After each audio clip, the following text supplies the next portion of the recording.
Hello everybody, I welcome you all once again to my channel Learning with Joy. In my previous video, I had told you all about the structure of the heart.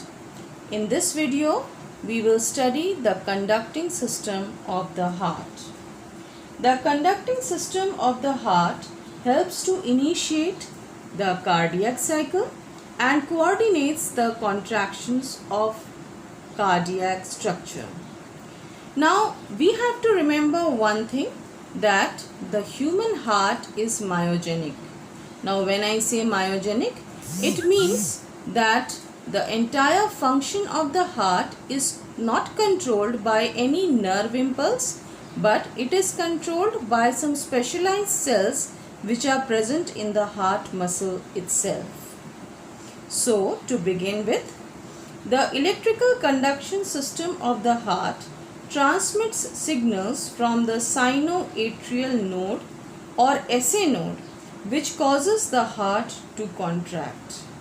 This node is also known as the natural pacemaker of the heart. The SA node, as you all can see, is found in the wall of the right atrium of the heart.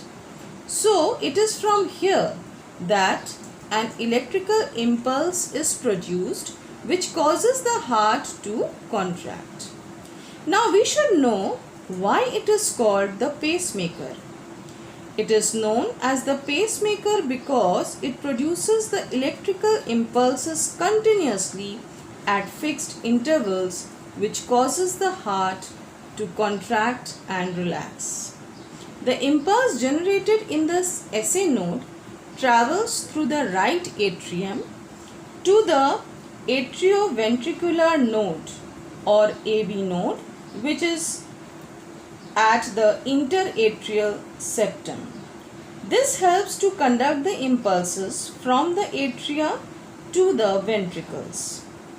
From this atrioventricular node or AB node, as you all can see very clearly in the diagram, the impulse is conducted through the left and right bundle of His to the respective Purkinje fibers of each side of the heart.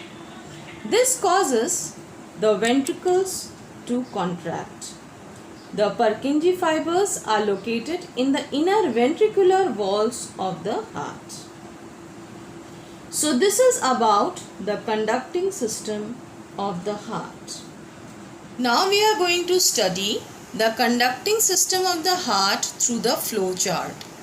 Here, as you all can see, that the impulse is generated in the heart at the SA node and it spreads into the two atria, that is the right atrium and the left atrium. When the impulse travels to the two atria, the atria contracts. Now it is conducted to the AV node, from where it is going through the bundle of His to the Purkinje fibers. When it reaches here, then it causes the ventricles to contract. So this is about the conducting system of the heart. I hope I could make this topic clear to all of you. Thank you.